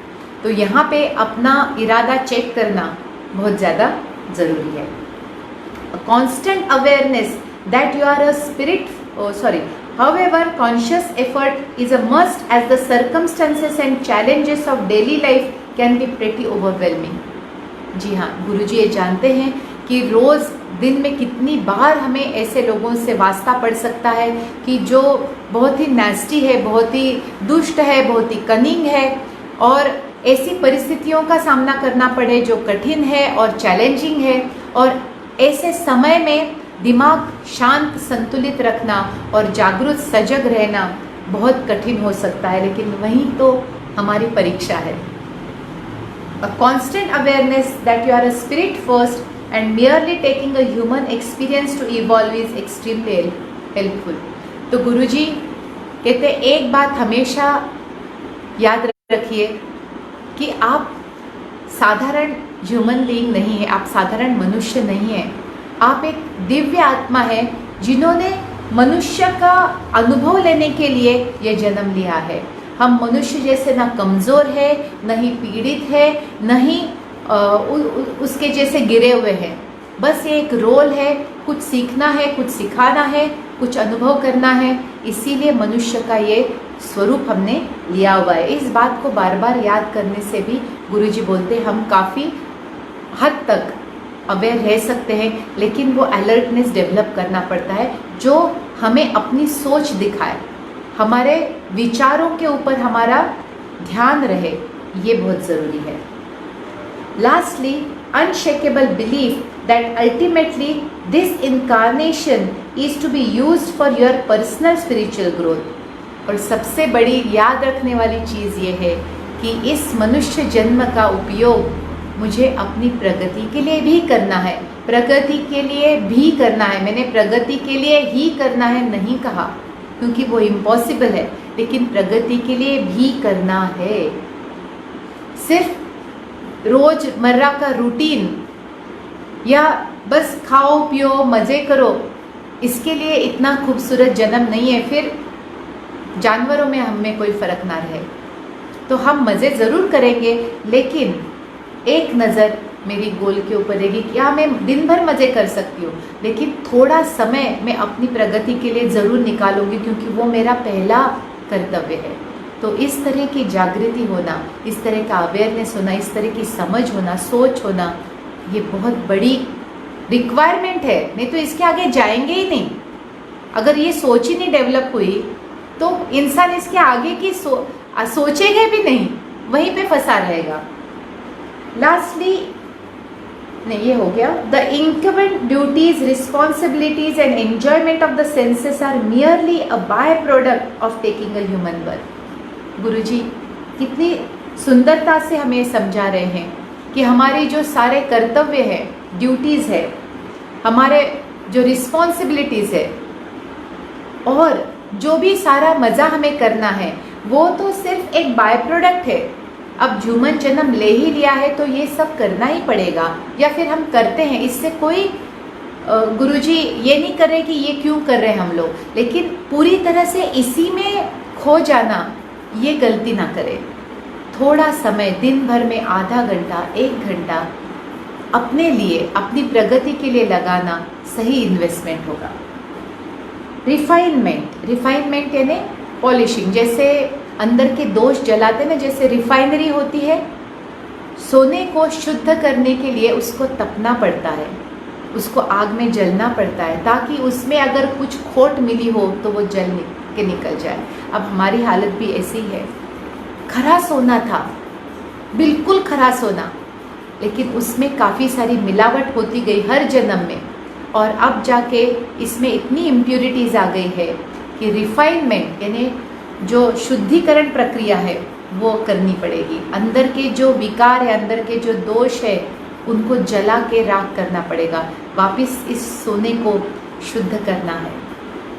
मैंने कहीं एक बहुत सुंदर कोट पढ़ा था, अब याद नहीं किसी ने लिखा है, लेकिन कहते भगवान सिर्फ यही मांग रहा है कि जिस शुद्ध स्वरूप में मैंने तुझे यहाँ पे भेजा था, बस तू उसी शुद्ध स्वरूप में मेरे पास आ जा। इस शब्द, इस वाक्य को सामने रखिए, बस वही रिक्वायरमेंट है। जिस शुद्ध स्वरूप में उसने हमें भेजा था, उसी शुद्ध स्वरूप में ही हम उसके पास जा सकते हैं, या उसको वो स्वीकार कर सकता है। और रिफाइनमेंट यानी शुद्धिकरण प्रक्रिया इसकी बहुत महत्वपूर्ण है। जो भी अशुद्धियाँ मिक्स हो गई हमारे नेचर में, हमारे शुद्ध स्वरूप में, उनको निकालना। This stage of the process will probably require the longest span of time ranging from few years to innumerable lifetimes. इस प्रक्रिया को पूर्ण स्वरूप देने में शायद सबसे लंबा समय लगता है, कई साल से लेकर कई जन्म इस शुद्धिकरण में लग सकते हैं। By refinement, I mean the soul finally learning all the lessons that it is supposed to learn by taking a human body. Refinement में ये भी अपेक्षित है कि आप मनुष्य के जन्म से जो भी सीख है, जो भी लेसन है, आप सीखें, अलग अलग अनुभव ले, और अपनी जो पढ़ाई है वो पूर्ण करें। It is in the physical form that all our negative traits and qualities get an opportunity to display their full fury, क्योंकि सिर्फ और सिर्फ इंसान के रूप में ही हमारे अंदर की खामियां, हमारे अंदर के दोष भर भर के बाहर आते हैं। हवा लगती है ना यहाँ पे सिचुएशन की, लोगों की, वो हवा देते हैं तो वो सारे बाहर आ जाते हैं। इसीलिए ये कहा गया है कि ये जग से दर्पण है आपके अंदर के दोष दिखाने के लिए। तो इसीलिए आपके सामने ऐसे लोग आएंगे, अगर आपके अंदर डर छुपा बैठा है, उनके आने से वो डर बाहर आएगा। आपके अंदर अगर गुस्सा छुपा बैठा है, ऐसे लोग आएंगे कि आपके अंदर का गुस्सा बाहर आएगा, ताकि आप देख सको। तो मनुष्य के जन्म में ही ये दोष अपने पूरी क्षमता से बाहर आते ताकि हम देख सके, और उनको निकालने का काम भी यहीं पे ही करना पड़ता है। तो ये दोनों काम हम मनुष्य रूप में ही कर सकते हैं। तो ऐसे ट्रेड्स, ऐसे संस्कार, गलत दोष हमारे अंदर आ गए हैं, उनको निकालना है। It is only in the physical world that we get an opportunity to realize their destructive potential and work them out of our innermost consciousness where they are embedded. क्योंकि सिर्फ मनुष्य के रूप में ही हमें ये पता चलता है कि किस खतरनाक गुणों को हमने पाल रखा है अपने मन में, अपने विचारों में, अपने बुद्धि में, कहाँ तक ये करप्शन फैल गया है, और इनको वहाँ से खींच के निकाल के उसको वापस शुद्ध बनाने की प्रक्रिया भी इसी जन्म में हम कर सकते हैं। All this is only possible in the physical world because it is the realm of pen.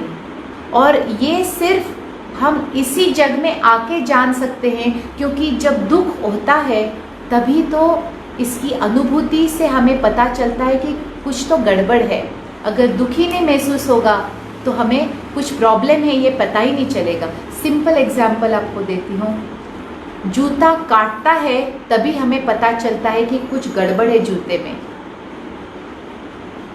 जब लाइफ काटती है ना, तभी हमें पता चलता है कि कुछ गड़बड़ है, कुछ मिसहैंडलिंग हो रहा है। तो pain is the biggest teacher, और पेन को कभी इग्नोर ना करें, उसमें से बहुत कुछ पता चलता है। The soul does not retain what it reads or sees around itself. Please ये लाइन बार बार याद रखना ज़रूरी है। जो भी इंफॉर्मेशन हम सुनते हैं, पढ़ते हैं, वो ज़्यादा देर तक हम यहाँ पे नहीं रख सकते। जो 10 साल पहले किताब पढ़ी है उसमें से आपको आज कितना याद है? बहुत कम। But it will permanently registered repeated experiences of pleasure and pain। लेकिन एक अनुभव आपको जीवन भर वो चीज़ याद रखने में मदद करता है। फिर वो अच्छा अनुभव हो या बुरा अनुभव से ही असल सीख हमें मिलती है, और वो यहाँ पे रजिस्टर होता है, यहाँ पे नहीं।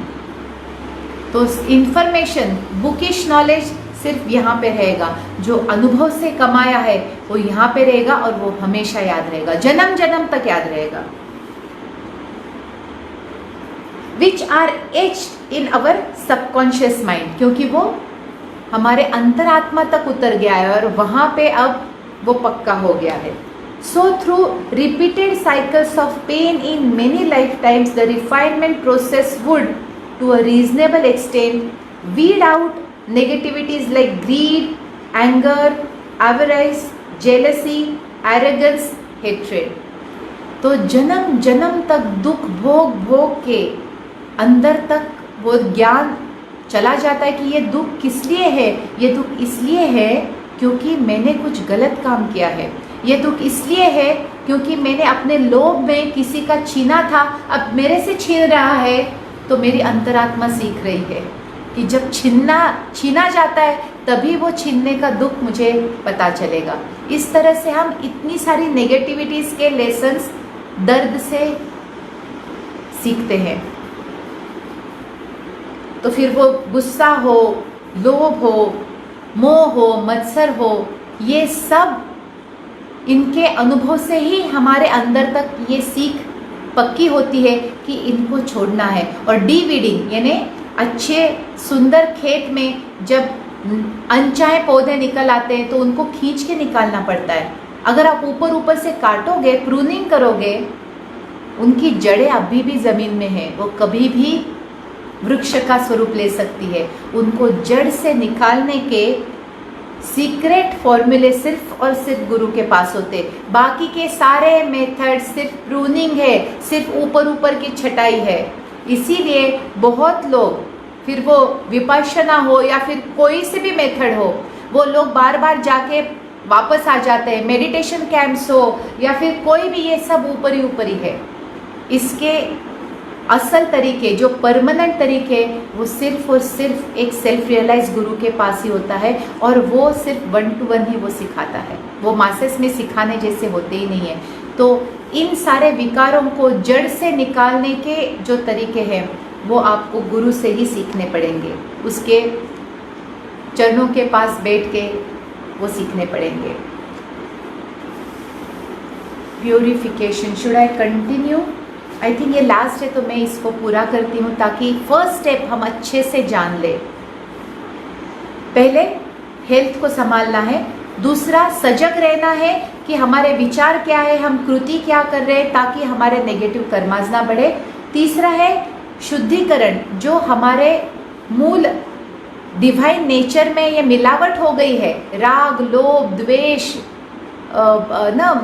मोह, मत्सर की, अहंकार की, ये मिलावट निकालनी है और इसके अलग अलग तरीके गुरु से सीख के शुद्धिकरण शुरू करना है, रिफाइनमेंट शुरू करना है। और इसके बाद आता है प्योरिफिकेशन, यानी शुद्धि एक्चुअली प्राप्त करना। थ्रू प्योरिफिकेशन, दो purification need not follow refinement in serial order, the two overlap in a number of veg.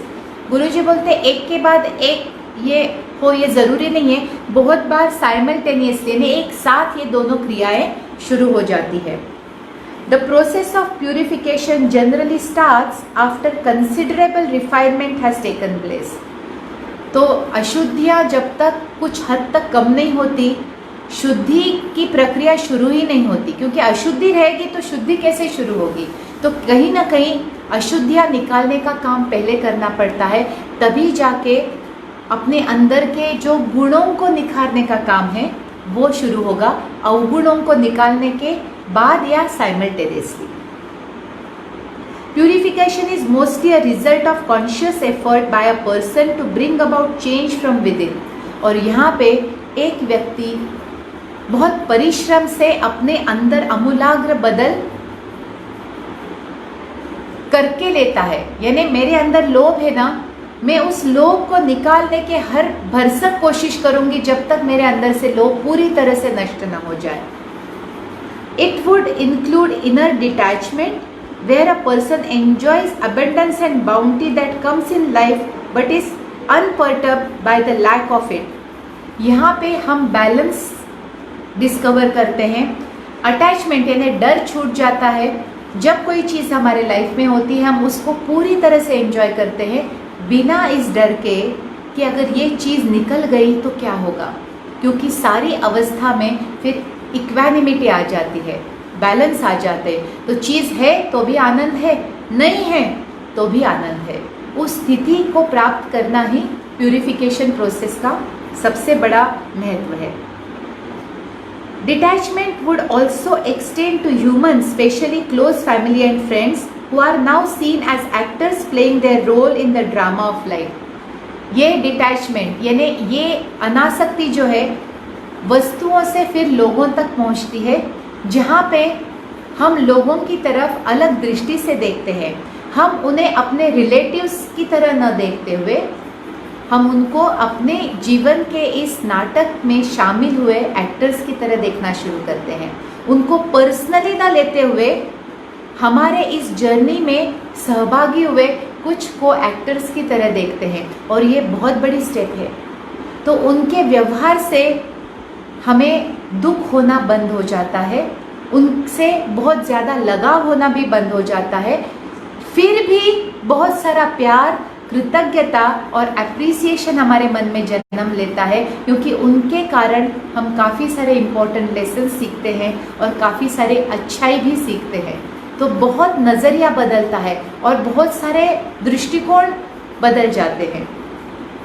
तो हमारे जीवन में जो लोग हैं वो सिर्फ एक्टर्स हैं और उनके प्रति हमें प्रेम और कृतज्ञता है, क्योंकि उनके कारण हमारे कर्म कट रहे हैं, हमारे लेसन्स हम सीख रहे हैं, उनसे स्फूर्ति लेके हम कुछ अच्छे गुण भी हमारे अंदर लेके आते हैं। तो इस तरह से जग की तरफ देखने का, लोगों की तरफ देखने का नज़रिया बहुत बदल जाता है। उनको हम फॉरगिव कर सकते हैं और उनको खोने का डर हमें नहीं रहता, क्योंकि कुछ नहीं खोता है। यहाँ पे ये नाटक है, ये बहुत ज़्यादा स्पष्ट समझ में आने लगता है और फिर नाटक में फंसना अपने आप कम हो जाता है, इमोशंस की तीव्रता बहुत कम हो जाती है और बहुत सहज हो जाती है। और नेगेटिव जो इमोशंस है वो बहुत ही कम हो जाते हैं, आते हैं तो सिर्फ positive, gratitude, love, compassion, forgiveness, understanding, acceptance, accommodation, ये ज़्यादा आते हैं। और राग, लोभ, हेट्रेड, जेलसी, जजमेंट, ये सब कम होने लगता है, क्योंकि शुद्धि से हमारा नज़रिया भी शुद्ध होने लगता है, शुद्धि से हमारी सोच भी शुद्ध होने लगती है, हमारी कृति भी शुद्ध होने लगती है। Purification would essentially include complete faith in the divine wisdom and the divine plan. इससे क्या होता है, हम जीवन पे पूरा विश्वास करने लगते हैं, इस योजना में विश्वास करने लगते हैं, भगवान पे पूरा विश्वास करने लगते हैं कि जो भी हो रहा है, जो भी हुआ है और जो भी होगा वो सिर्फ और सिर्फ मेरी भलाई के लिए है। इसमें कोई गलत इंटेंशन हो ही नहीं सकता। भगवान गलत करने लगे तो उसको भगवान कौन बोलेगा। लेकिन ये बात समझ में आने तक बहुत समय जाता है, तब जाके समझ में आता है कि उसकी हर योजना में हर एक की भलाई है, सबकी भलाई है। This means removing all kinds of fear from the very core of your soul. और इसके लिए हर प्रकार के डर को हमारे अंदर से निकालना बहुत ज़रूरी है। जब डर निकलेगा तभी फेथ या विश्वास जन्म लेता है, क्योंकि डर और विश्वास साथ में कभी नहीं जाते। आप कैसे कह सकते हैं कि आपको विश्वास है जबकि आप अंदर से थर-थर कर रहे हो। जहाँ पे विश्वास है वहाँ पे डर कभी नहीं रहेगा। Moving from fear based person to a love based person is mandatory. डर के आधार पर जीना छोड़ के प्रेम और विश्वास के आधार पर जीना सीखना ना सिर्फ महत्वपूर्ण है बल्कि आवश्यक है। Finally what is required to be achieved is a high degree of mental purity।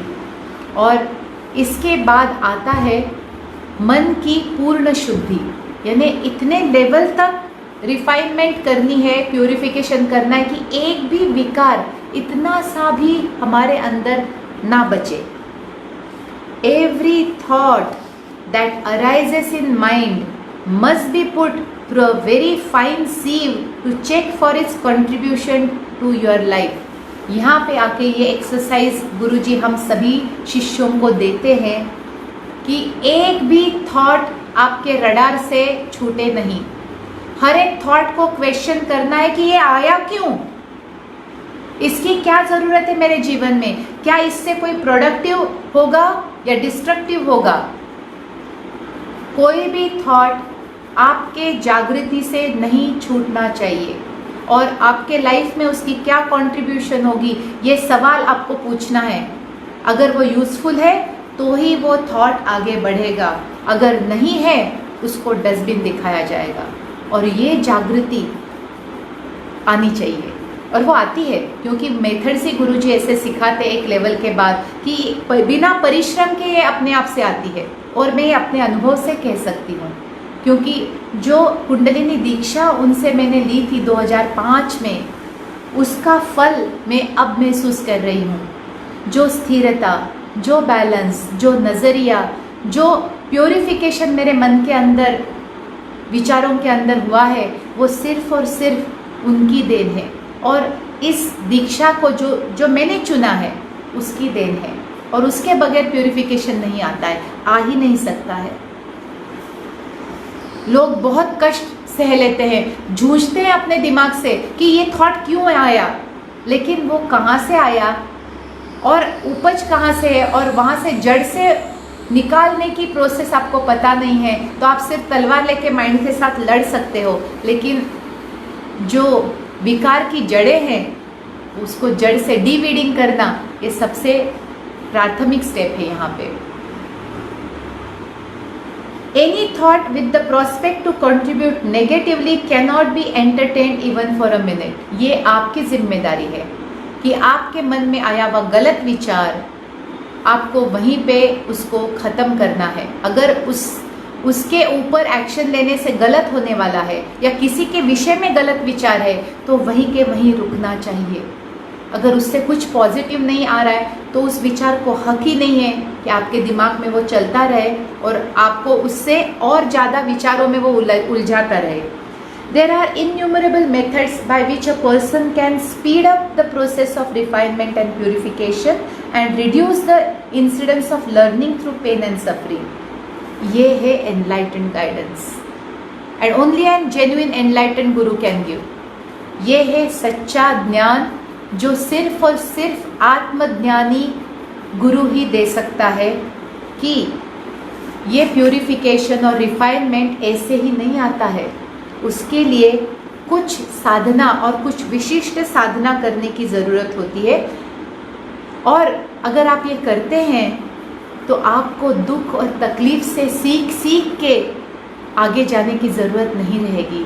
आप जैसे ना एक स्पेशल आप फ्लाइट ही ले लेते हो ना, आप इतना मुश्किल इतना कष्टमय रास्ता आपको लेने की ज़रूरत ही नहीं, आप गुरु के फ्लाइट में ही बैठ जाते हो ना, बिल्कुल चार्टर फ्लाइट जो ये सारा झमेला अवॉइड करके आपको डेस्टिनेशन तक पहुंचा सकती है।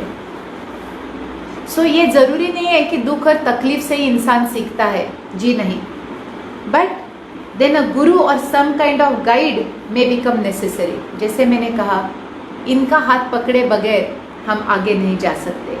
Here the various spiritual practices are almost mandatory, और ये स्पेशल साधना करना आवश्यक नहीं, अति आवश्यक है। They would include holistic healing method, please note down, ये प्रैक्टिसेस आपको आना आवश्यक है, ज़रूरी है। एक ऐसी होलिस्टिक हीलिंग जो पुराने घाव भर दे। Energy work, reading the right spiritual text, सही आध्यात्मिक किताबों को पढ़ना। यहाँ पे मैं रेकमेंड करूँगी आप विवेकानंद को पढ़िए, आप योगानंदा को पढ़िए, आप ओशो को पढ़िए। बेहतरीन फिलॉसफी इन तीनों लोगों ने दी है और जो बहुत अच्छे से एलैबोरेट करके दी है, तो आप इन तीनों को पढ़ सकते हैं। गुरुजी ने कंसाइज दी है आज के टाइम के लिए। इतने बड़े बड़े ग्रंथ अगर नहीं पढ़ने, अमृत को बार बार पढ़िए, आपको बहुत कुछ समझ में आएगा। Right spiritual text. इसके बाद एक प्रॉपर योगा पाथ, जो यहाँ पे हम क्रिया योगा जो महाअवतार बाबा जी का दिया हुआ है उसको हम सिखाते हैं, ताकि आपके माइंड को, आपके बॉडी को, आपके मन को डिसिप्लिन मिले, उनका आरोग्य, उनका स्वास्थ्य पुनः प्राप्त किया जाए। प्राणायाम, क्रियाज, स्पिरिचुअल डिस्कोर्सेस, गुरुजी ने कितना सारा अनूठा ज्ञान दिया हुआ है, उनको बार बार सुनना है। कुंडलिनी योगा, जी हाँ, एक लेवल के बाद सिर्फ इसी ऊर्जा में वो ताकत है जो आपके अंदर के विकारों को जड़ से जला सकती है। ऊपरी किसी भी विद्या में ये ताकत नहीं है कि जो परमानेंटली आपको मुक्त कर दे राग, लोभ, इन षड रिपुओं से। सिर्फ और सिर्फ कुंडलिनी शक्ति में वो ताकत है। With this kind of purification, the seeker completes the first step to God. इन सब चीज़ों से इक्विप्ड होने के बाद आप पहली स्टेप अकम्प्लिश कर देते हो। शायद बहुत लोगों को ये पता चल गया है कि let's achieve the first step, लेकिन मेरा ये कर्तव्य है कि गुरुजी ने ये जो सेकंड स्टेप दी है वो मैं अगले चैप्टर में ज़रूर आपको डिटेल में समझाऊंगी। लेकिन पहला प्रयत्न आपका यही होना चाहिए कि पहली स्टेप को अच्छे से निभाए, अच्छे से समझे और उस तरह से सारे आपके एक्शंस, विचार और साधना उसी डायरेक्शन में आपकी रहे। और फिर हम सेकंड स्टेप ज़रूर समझेंगे, वो शायद कुछ दिनों के बाद एप्लीकेबल हो, लेकिन फर्स्ट स्टेप आपको पूरी तरह से अचीव करनी है। बहुत बहुत धन्यवाद। मैंने थोड़ा टाइम ज़्यादा ले लिया, लेकिन मुझे लगा कि ये इसी चैप्टर में अगर मैं इसी सेशन में अगर ख़त्म करती हूँ तो वो इट विल मेक सेंस। बहुत बहुत धन्यवाद। शुभ रात्रि। Thank you so much for joining.